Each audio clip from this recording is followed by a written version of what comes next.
So I'm just going to say this now. I don't like it. I don't like it. I didn't think it was fair, and it was shady as can be.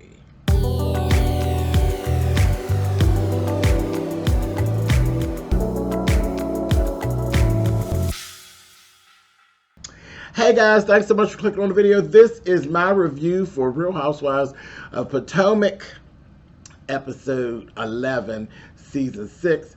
Listen, there was some stuff that went down on here that I did not care for at all. At all. I don't know how Chris actually does. See, it's one thing to get the bad edit. And you can only get the bad edit when you put something into it. You literally play into the bad edit. You got to give a little to end up with the bad edit.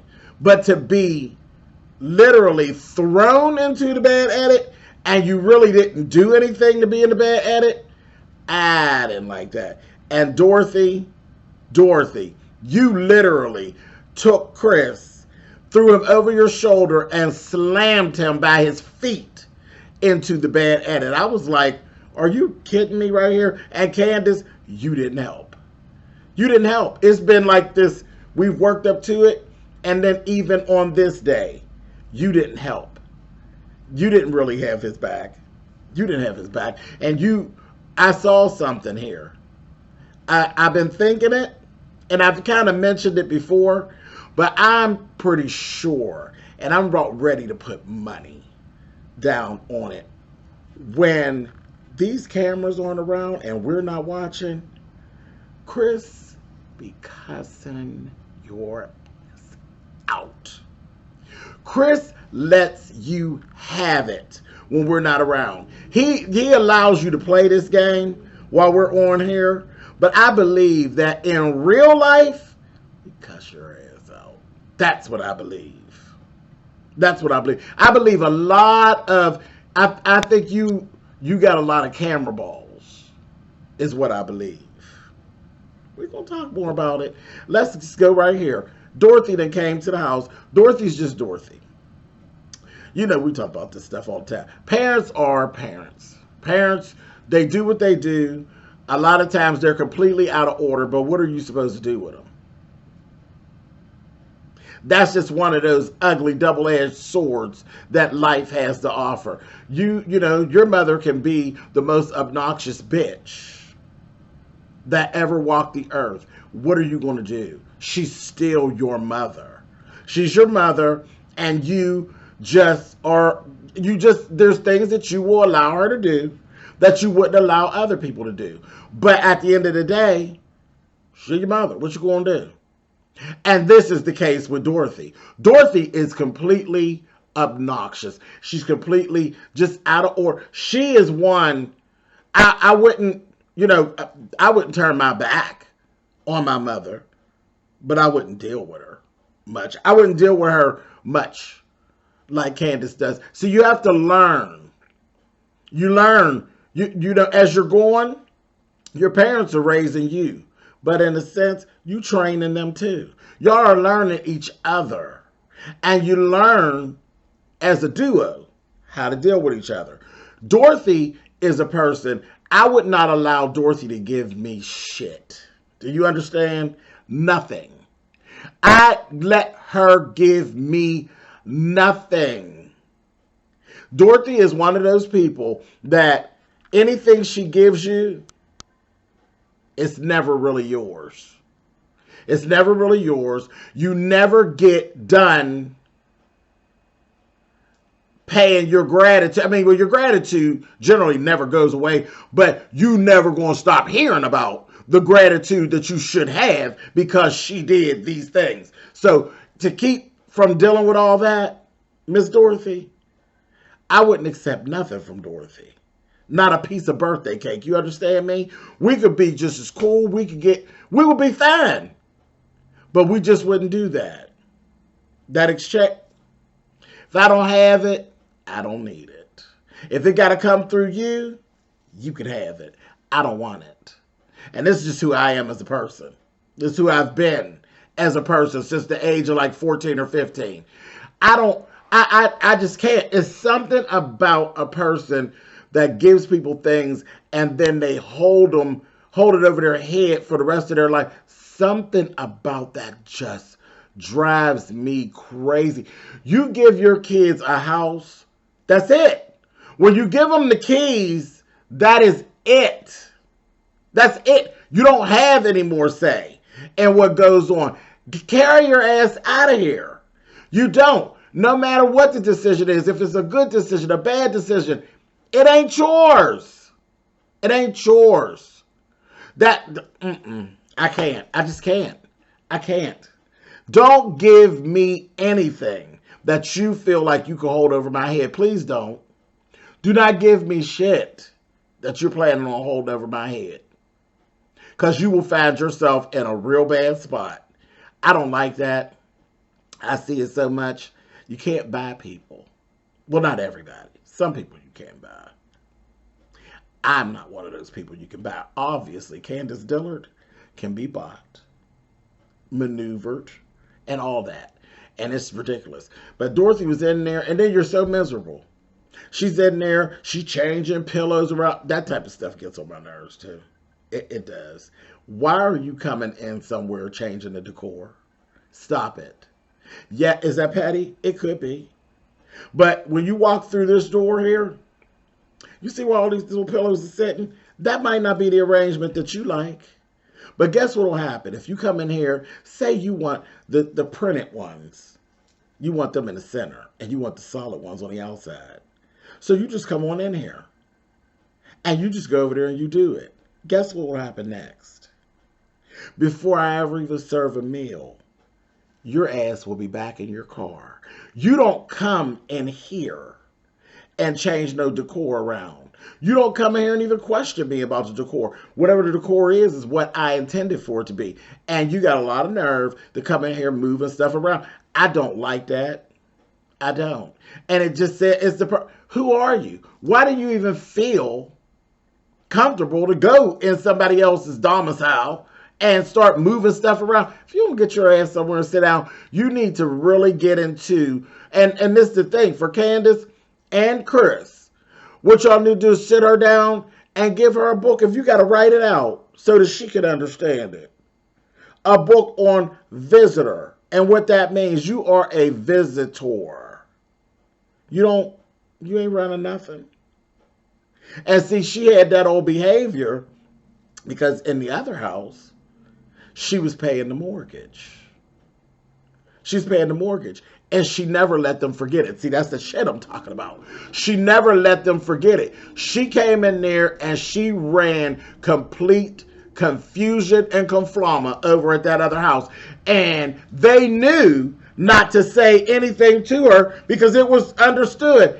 I run this because I pay to keep this moving. So whatever I say will always go over top of whatever y'all say. And whose fault is that? That is Chris and Candace's fault because you should have never agreed to those terms. How you start is how you finish. Now you got a whole new house and a new life. You starting something. You need to get Dorothy's ass and sit her down and let her know this is what visitor looks like here. It don't look like this bull. See that room? She wouldn't even have that room. She wouldn't have that room. She wouldn't. She wouldn't. Because, again, if I give you a rope, now all of a sudden you want to be a cowboy. That's Dorothy, one of them people. She likes Stevie Wonder when it comes to a speech. Everybody knew from back in the day. Stevie Wonder, you get a handle on him now because Stevie Wonder can talk his ass off. If you let him, baby, they knew. Don't getting before he even get a roll going because Stevie Wonder will talk and talk and talk and talk.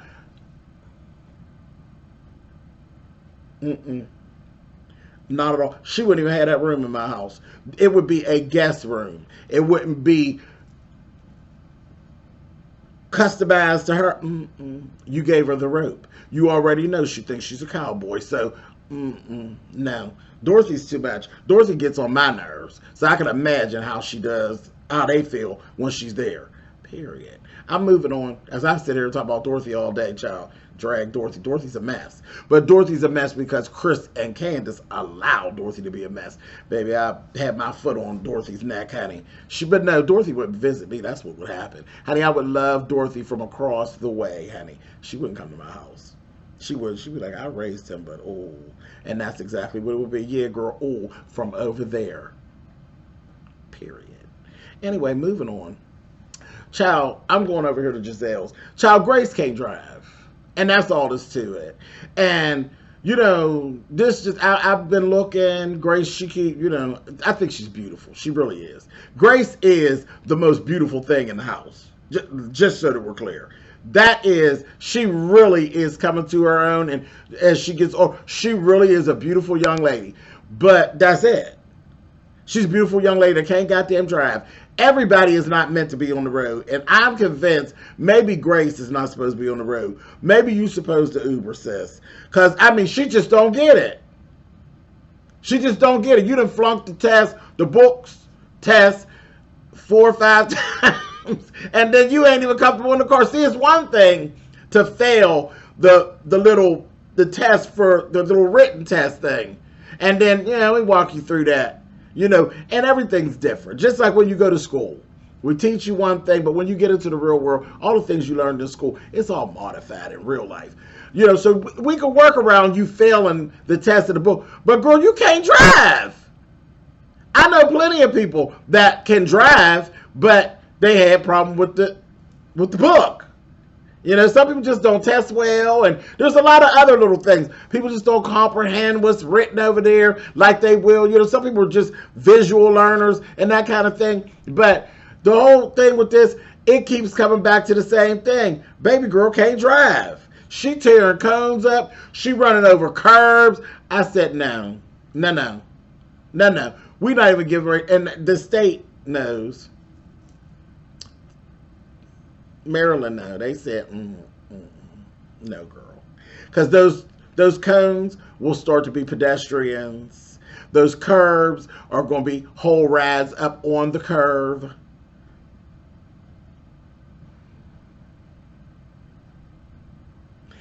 She can't drive. I just think that she can't drive. And you need to stop, because whatever it is you're doing ain't getting her there. Send the child to call, you can't call Sears and Roebucks no more, but call somebody, girl. Google driving school, honey, and have the people come out and try to work with her. And if she's still running over the curb, then just give girlfriend an Uber, because ain't no need in her killing nobody and killing herself in the process. Because from where I'm sitting, if I see Grace on the road, let me tell you where I'm going to be. I'm going to put my goddamn car on the sidewalk if I see Grace. And I mean way up on the sidewalk. I'm going to be right next to the glass at the Macy's. I ain't playing with Grace. I'm not playing with Grace, honey. Girl, you want to take some pictures? Fine, honey. You want to be a model? Fine. But driving? No, ma'am. Moving on. Mia and her mom. Listen, do you all get the feeling, because I just get the feel like Mia's mom be avoiding her? Like you're on this phone begging this woman, basically, to make these days. For what? For what? I'm going to beg you to be with me and my kids? Get on out of here, child. It's weird. It's like, oh, well, you're always so busy. But then on the other side of that, Mia opened up to something that I saw. Mia's a little jealous of her sister's relationship with her mother. The mother lives with the sister, and she always has her kids. Okay, so she like a little living babysitter, little type of situation. That happens with, when the grandmother be living in the house. It don't even always, you don't always mean for it to happen. It just, they're another person that lives in the house. They live there. You ain't going nowhere. If I'm going to the store, ain't no need me really packing up these kids and throwing them in a car and dragging them to a store when you're here. I run to the grocery store and make it back quicker than dragging 2 or 3 kids with me. And you're here. So that kind of thing. But it just seems as though I felt like Mia's a little jealous of the closeness between the mother and the sister, okay, and then you're just like throwing other shit on top of it, Mia, because that's kind of what you do. Mia has a habit I've seen of putting 20 on 10. So yeah, she throws other shit on top of it. That's that Mia shit that she threw on top of the situation. But she said, I think they're codependent on one another. No, I think they live together, and that's kind of it. They live together, and she's like the mom to everybody in the house. I don't think it really has to do with codependency. I think that's some of your shit. I think you throwing your shit on top of it. You feel some kind of way because the mama don't feature you like she featured the other daughter. And that's all there's to it. Y'all put it in the comments. Tell me what you think. Moving on. Wendy and Eddie. Eddie sat down and listened to Wendy. Now, Wendy already, she has her, and it wasn't no real big deal. She has her mission statement basically is done. It's done. Sounds good. Okay, cool. Probably she's a little long-winded, so it's probably a little long. I was like, oh, girl, come on, get to it, honey. So it was cool. Now she has to get the financial projection all together. And, you know, they just slow walking us through that part of this 4 storyline. That's all. But Eddie gonna get her together. He's an attorney. He gonna get her together. I like Eddie. Anyway, Karen, on the other hand, Karen is ready to launch her candle. But see, remember when I told you about friendship? Y'all know, the ones of y'all, not the new people, the new people. If you're new, hey, what's up? I don't take time to say that a lot, but yeah, if you're new to my channel and you're new to seeing reviews at SpillitBoyTV, listen, let me give you a second here. Welcome. Welcome. And we have a good time. Trust me, we have a good time. Keep hanging on. You know, welcome to Fuck Shit Central. Welcome. So look, so listen. So Karen's ready to launch, but what Karen did this thing like, okay, you're doing your little scene and all of that. You remember she gave some little advice to Wendy. Wendy didn't know that Karen actually was even doing candles. I didn't think it was a real big deal. Like, I didn't think it was a real big deal. No real big deal of saying anything to her about it or anything like that.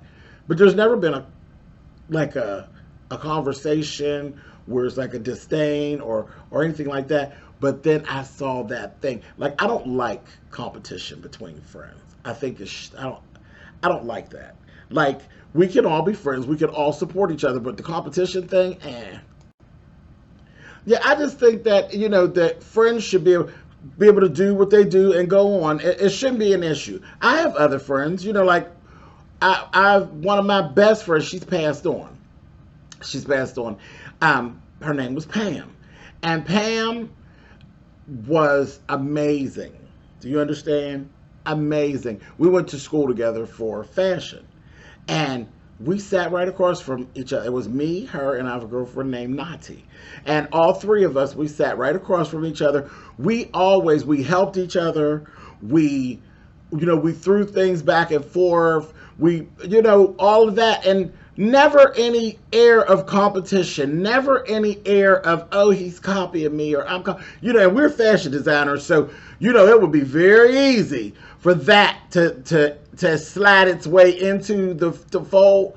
Never, ever did that ever enter into our space. Never. We knew our strengths. We knew our weaknesses.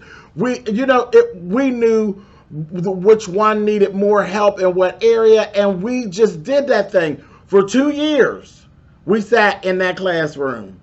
And we walked out of there, we all got a degree, and we all walked out, and then we walked into real life still to this day. And my girlfriend, Pam, has transitioned and gone on home with the Lord, and still never, ever an air of competition, ever.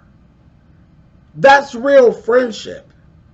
So when I heard Karen, I was glad to see, like, I'm always glad to see Karen sitting in her place. Everything's beautiful over there, too. All that white. And even down to her phone holder is white and her chair. And all, beautiful. Y'all know I love white walls and white furniture and all that. Beautiful. So I love seeing her over there at La Dame doing her thing. But when I heard her say, well, my candle is this and Wendy's candle is that, why are you going there? See, you petty. You petty and you raunchy. And that got under my skin. So I just don't like that. I don't like that. I don't like that. And there's a lot of times that I do shy away from, like I said, I have really good friends that I've dealt with that do what I do. But I do sometimes shy away from people that do the same things that I do. Because that air of competition, I've had it happen with me in YouTube. Doing as a YouTuber, I've had that air of jealousy and competition where it overshadows the friendship you're building. I've had that happen to me in the YouTube world. I've had it happen to me in the drag world. I don't like it. It bothers me. I don't like it at all because that's just not who I am. I don't want to compete with my friends. And if you are a friend or posing as a friend and you're really a foe, just be a bitch and tell me, hey, we in a pageant. I don't want to be in a pageant and don't know that we're in a pageant until we in the third round of competition. I don't like that. So I really don't like the whole sneaky competing kind of, I don't like that. And I was like, really, Karen, get your ass somewhere. That was horrible. I thought that was really petty. Anyway, moving on. Boy, I'm on a roll today. I hear myself. Whatever, that's where I'm at. I'm going to do something. Down off my soapbox, but don't bump for now. As I'll probably get back up on it again. But anyway, let's go over here to Uncle Lump's house. Uncle Lump and his wife Monica and Ashley's mother. And Ashley came in with the boys, and Lump's kids were there. Boy, Lump's daughter looked just like him. I said, wow, that little girl looks exactly like him. But yeah, so we're over at their house. Their house, it seems so normal. Like over there when they were filming with them, they're just like normal, nothing really pretentious or made up. It's just a regular, normal house. I said, that's nice. Shit, Ashley's the one that didn't fit in. Ashley kind of, she's pretentious and fake. So she didn't fit. I was like, one of these things just don't. That's Ashley. Fake ass. Anyway, so she's over there and this, here, I'm going to go back up on the soapbox, y'all. Sorry. Anyway, that nanny. Now, what you not going to do, Miss Ashley? Come in close to the screen, Ashley Darby, girl. Come here, honey. What you're not going to do is play in our faces and keep on throwing out there that you think your nanny's attractive, because you don't. You don't think your nanny's attractive, and you keep saying it. You keep coming back to that. Oh, I never thought I would have a good looking nanny. And in the back of your mind, you saying, and I don't. Because you don't. You don't feel like she's attractive at all, and that's why she got the job. That's why she's there. Your mama don't think she's attractive. We clocked that back earlier in the season, because I even spoke about it. I was like, oh, the nanny ain't bad looking at all. Child, wait, because when y'all was talking about a nanny and making sure you get, I thought you was getting ready to get the witch from Hansel and Gretel, honey, is who you were getting. And girl, you got as close to it in your mind as you thought. But I have a news flash for you, not Candace, Lord C. Candace got on my nerves. Ashley, I have a news flash for you. No matter how you feel about the nanny in your head, girl, we see the nanny, and you keep on trying to convince yourself, that the nanny, oh, she's nice. She's nice. Okay, then. You don't really believe that. You're comfortable with her because you think you look better than her. Well, I'm here to tell you, you don't. We've looked at the nanny. The nanny, not no bad looking girl, Candace. Candace. Damn, I keep calling her Candace. Ashley. She's not. Candace really must have got on my nerves today. Anyway, Ashley. The nanny is not bad looking. She's not a bad looking girl. But you're being fake as usual with this, an attractive nanny. You keep bringing it up. You keep bringing it up because you're lying. You don't think that she's attractive. You don't. You think you successfully hired somebody that's unattractive so you won't have to worry about your whoremonger ass husband. Because that's the problem, is that a whoremonger that you married. And you don't have to worry about her. But that's the truth of the matter. I don't think you have to worry about her because she look over there at your old ugly ass husband and she ain't interested because she know he ain't shit. I said it. Anyway. But I think she's trying to convince us that she believes that the nanny's nice looking, and she doesn't. But I think the nanny ain't no bad looking girl. She just, she not all made up and faked up, honey, and got, too much makeup, too much hair. Now she come to watch them old bad kids. Knock it off, Ashley. Anyway, and then this whole thing of Michael wanting to go into the movie production and all of this stuff. Do we really care? I guess somebody, whoever her fans are, I guess they do. I really don't care. Just, yeah. Then he put her in the movie. So now you want to do movies too? You might as well do something, because you're definitely losing the battle. That pageant you're in against Candace, she's winning in the music part. So in the talent section, Candace is winning. Maybe in the drama and the acting, maybe you can do something. I don't know, but Candace got a head start on you in that too. Sorry, Donna, she booking jobs already. So I don't know, girl. You better hurry up. Stop getting pregnant and go play catch up, honey. You're losing the pageant, ma'am. You may want to start a new pageant against your nanny, because the one with Candace, you're losing. Anyway, that was so petty. Anyway, moving on. Okay, Robin and Juan. This was cool. Robin, she's talking about the numbers of her business. Kudos, Robin. That's really good. That's really good for the accessories business. It's just kicking off. Doing wonderful, wonderful, wonderful numbers. Her and Juan, they were looking for space.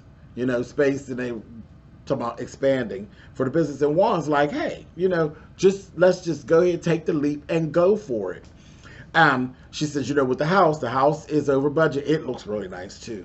It's coming along. But she said, they're over budget by like $100,000 already. He like, all right, he was really supportive. And, like, we got this. We got this. So that was sweet. I was like, come on, Juan. That's why everybody like Juan. Anyway, then she told him, I said, uh-oh. I said, is Juan getting ready to get the bad at it now? Because, Juan could be very curt.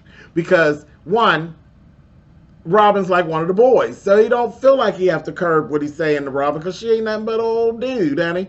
So she was telling him, I need you to be a little softer with me. And he was like, well, you need to go ahead and have me a daughter, and then I'll be softer. That was a joke. But he let her know, he wants that daughter for real, though. But he's letting her know he heard her, and he's definitely going to make an effort to be a little more soft and treat her more like a girl instead of one of the fellas. And I thought that was really sweet. So they had a really good scene this week. Liked it. Candace. Baby, she was struggling. Okay, Ashley, pay attention to this part, girl. You still watching? Ashley, pay attention. Because right here is where you might can get Candace, girl, because she can't dance. Baby, Miss Candace, you not no two-stepper, sis.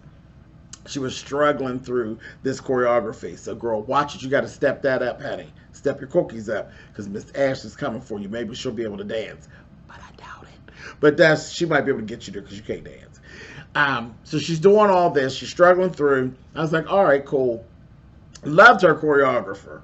He's just as cute as he could be. And he had such a nice personality. Like, he really did. He has such a nice personality. And he was so accommodating to her.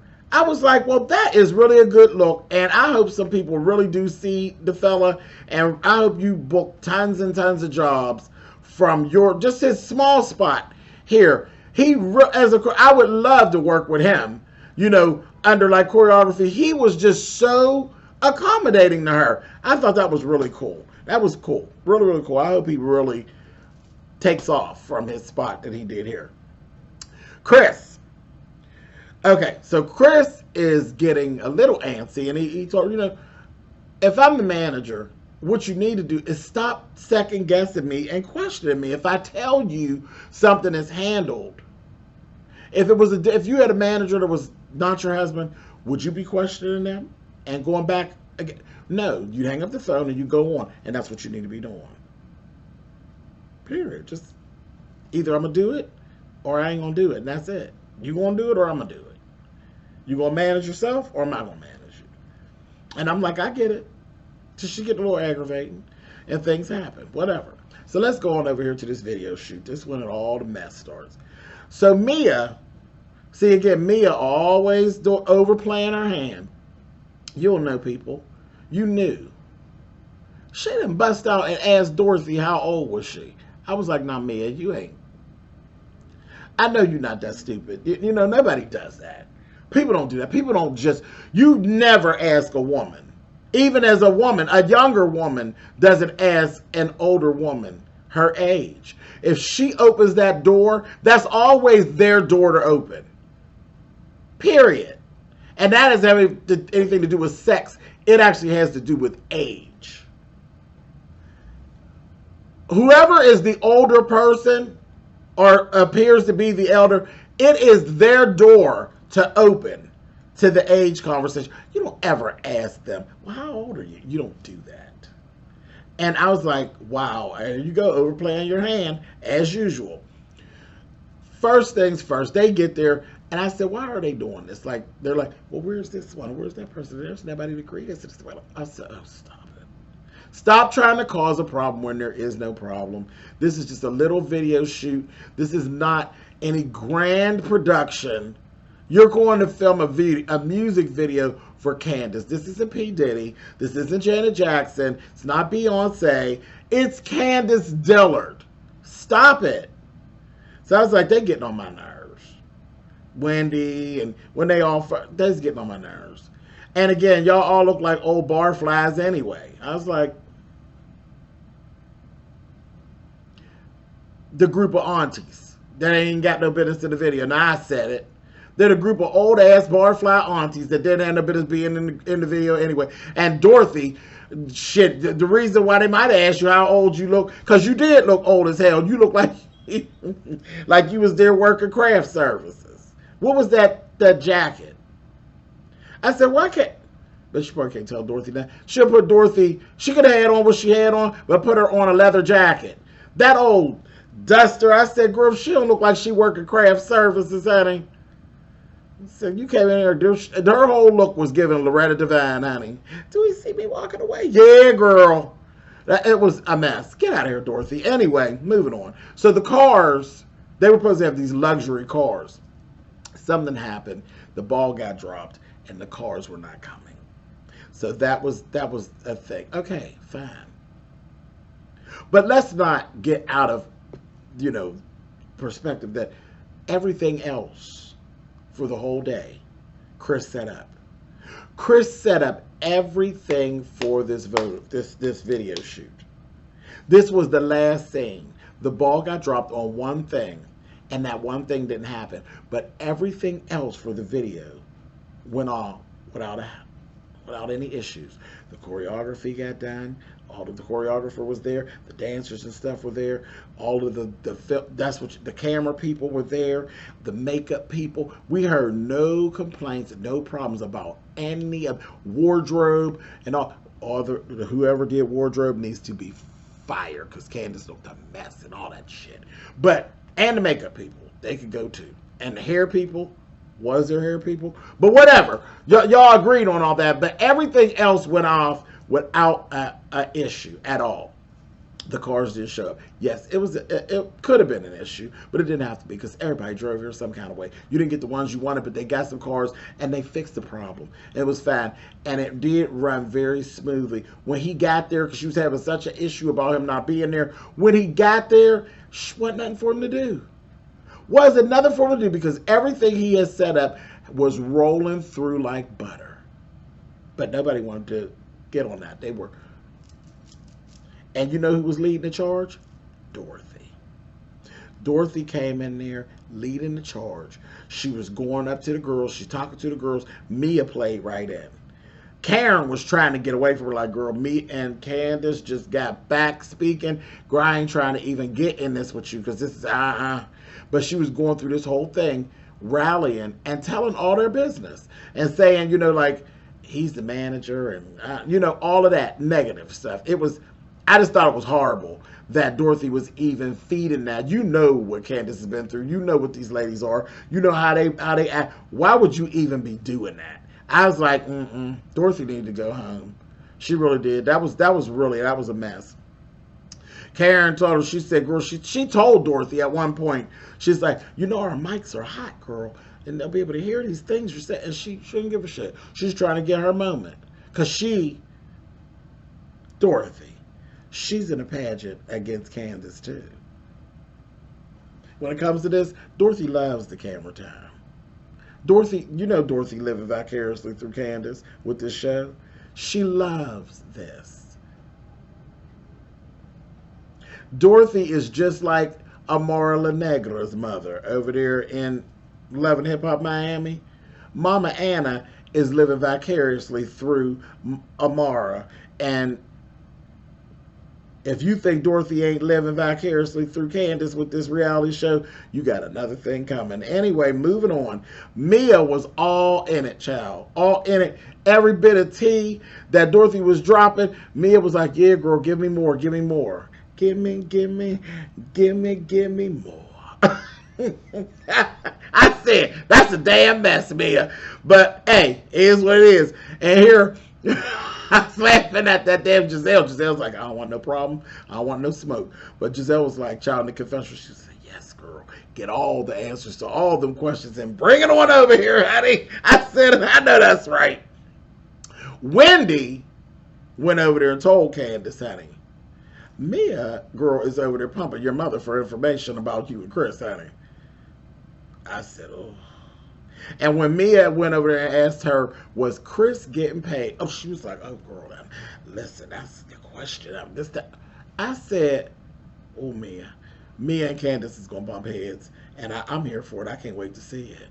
I really can't with my messy head.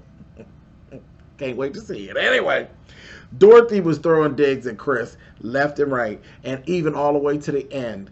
When Chris showed up, this is the part when we first came in. We're going to wrap this up. When we first came into this video, we started talking. When Chris got there, Chris was pissed. He was pissed. And it was visibly that he was pissed because the cars didn't show up. Hey, that's a manager. That's what managers do. They come, they be pissed. They handle all that, and the talent does. But did y'all see how Candace? She's like, no, I'm not going to go over there, man. She wasn't going to go approach him with none of that bullshit. She wasn't going to go and yell and scream and tell him she'll cuss him out and you fucked it up. And she didn't do any of that. When Chris showed up and them eyebrows was damn near touching, she wouldn't even go near him. And then he wouldn't go near her because he was like, I'm going to upset her. He loves her. He's like, I don't want to upset her. He's letting her have her moment. But she knew not to go up on him with that garbage. I said, oh, camera balls. But your camera balls ain't even heavy enough. You ain't even trying to get what you, because you know he's really mad for real because some shit didn't happen. And you ain't even willing to even approach it because you know that when we ain't around, he'll get with your ass. Is that right, Miss Candace? Is that right, Miss Candy? I just laughed. I said, uh-huh. I like Chris. I still like me some Chris, honey. And I think Chris got a handle on her, honey. You ain't running wild for free, honey. That's or for real. You just got us believing you run wild, but I don't think you do, really, ma'am. Anyway, then what was this situation about the mortgage? She threw out something about mortgage, and they immediately, their ears peaked up like, what? Is she still paying the mortgage? I said, say, Dorothy need cussed out, period. Ain't no way around it. Dorothy's ass needs to be checked. And then she sat over there and threw that last little dig at Chris, you know, when it's like, she was all happy at the end. He's like, you did great. Everything's great. And, you know, they were just leaving it alone. Like, we ain't ready to create no scene for the people. Things didn't go, you know, just right. And it's okay. You know, a little embarrassing, but that's okay. It's okay. We'll talk about it later. And Dorothy threw in there, yeah, mom power made everything better. You know, everything doesn't always go as planned. Girl, ain't about... Y'all need to get Dorothy in check. And on that, I'm out of here, y'all. Leave it in the comments because I know some of y'all will not agree with me. And I definitely want to hear it. Leave it in the comments. Yes, and again, all the new people, welcome. All the old folks, what's up? Leave it in the comments. Talk to me. Let's talk about what it was. I done said a whole lot. I'm tired of talking. I'm gone. Bye.